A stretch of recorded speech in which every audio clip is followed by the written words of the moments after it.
Assalamualaikum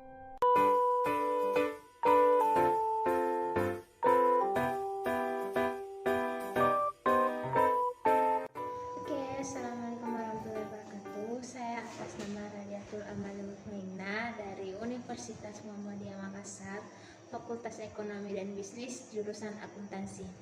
Pada video kali ini saya akan membahas sedikit tentang pemeriksaan aset tetap. Pemeriksaan aset tetap. Aset tetap adalah aset berwujud yang diperoleh dalam bentuk siap pakai atau dengan dibangun lebih dahulu, yang digunakan dalam operasi perusahaan, tidak dimaksudkan untuk dijual dalam kegiatan normal perusahaan, dan mempunyai masa manfaat lebih dari 1 tahun. Adapun ciri-ciri dari pemeriksaan aset tetap yaitu tujuan pembeliannya bukan untuk dijual kembali atau diperjualbelikan sebagai barang dagangan, tetapi untuk dipergunakan dalam kegiatan operasi perusahaan. Yang kedua, mempunyai masa manfaat lebih dari 1 tahun. Yang ketiga, jumlahnya cukup material. Yang keempat, aset tetap bisa dibedakan menjadi aset tetap yang mempunyai wujud dan aset tetap yang tidak berwujud. Selanjutnya ada contoh pemeriksaan aset tetap. Pemeriksaan aset tetap ini terdiri dari dua. Yang pertama, aset tetap yang berbentuk bisa dilihat ataupun bisa diraba. Contohnya seperti tanah, gedung, mesin, dan peralatan. Yang kedua yaitu ada aset tetap yang tidak berbentuk atau tidak bisa dilihat dan tidak bisa diraba. Contohnya cipta, franchise, dan goodwill. Adapun tujuan dilakukannya pemeriksaan aset tetap. Pertama, untuk memeriksa apakah terdapat internal control yang baik atas aset tetap. Yang kedua, untuk memeriksa apakah aset tetap yang tercantum di laporan posisi keuangan betul-betul ada, masih digunakan dan dimiliki perusahaan.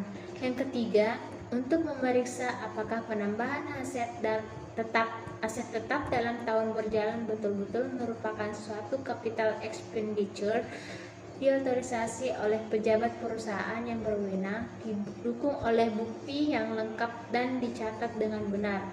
Yang keempat, untuk memeriksa apakah disposal atau penarikan aset tetap sudah dicatat dengan benar di buku perusahaan dan telah diotorisasi. Yang kelima, untuk memeriksa apakah pembebanan penyusutan dalam tahun yang diperiksa dilakukan dengan cara yang sesuai SAK, konsisten, dan apakah perhitungannya telah benar.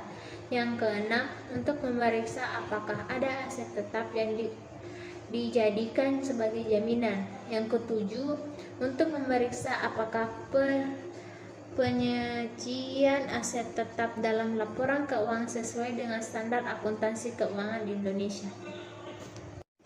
Lanjut, ada prosedur pemeriksaan aset tetap. Yang pertama, review internal control atas mutasi aktiva tetap perusahaan. Yang kedua, dapatkan daftar aktiva tetap dan akumulasi penyusutan. Yang ketiga, periksa kecermatan penjumlahannya. Yang keempat, bandingkan saldo per 31 Desember dengan buku besarnya. Yang kelima, siapkan analisis perubahan aktiva tetap selama tahun buku yang diperiksa untuk setiap jenis aktiva tetap. Yang keenam, review perkiraan beban, perbaikan, dan pemeliharaan terhadap kemungkinan adanya pengeluaran yang seharusnya dikapitalisasi. Yang ketujuh, periksa kelengkapan semua dokumen kepemilikan. Yang kedelapan, buatkan analisis perubahan akumulasi penyusutan untuk setiap jenis aktiva tetap. Oke, berikut saya akan sedikit memberikan contoh kertas kerja, di mana contoh kertas kerja pemeriksaan aktiva tetap dan penyelesaiannya akan memberikan pemahaman bahwa compliance test dan substantive test diperlukan dalam rangka mendapatkan bukti audit yang valid. KKP aktiva tetap berfungsi sebagai alat dokumentasi audit prosedur yang digunakan oleh akuntan publik. Contoh kertas kerja pemeriksaan aset tetap harus dibandingkan antara klien dan auditor. Seluruh bukti yang ditemukan harus disesuaikan dengan top schedule dan supporting schedule yang dimiliki. Baik, di sini ada contoh kertas kerja pemeriksaan yang telah dibuat oleh auditor. Kita lihat di sini ada kolom per buku audit dan kolom per buku klien.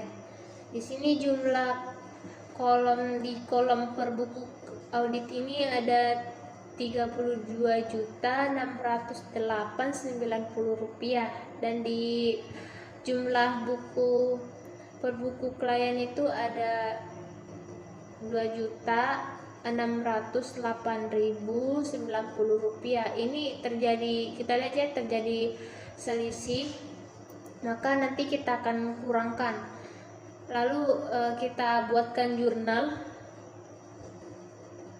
seperti ini jurnalnya, dimana pada tanggal 31 bulan 12 tahun 2020 di kolom debit ada beban penyusutan aktiva tetap, di kolom kredit akumulasi penyusutan aktiva tetap senilai Rp30 juta, di mana ambil Rp30 juta ini kita kurangkan per buku audit, jumlah per buku audit dikurang dengan jumlah per buku klien. Oke, baiklah, itu sedikit pembahasan saya mengenai tentang pemeriksaan aset tetap. Mohon maaf bila ada kekurangan. Saya akhiri dengan ucapan wassalamualaikum warahmatullahi wabarakatuh. Terima kasih.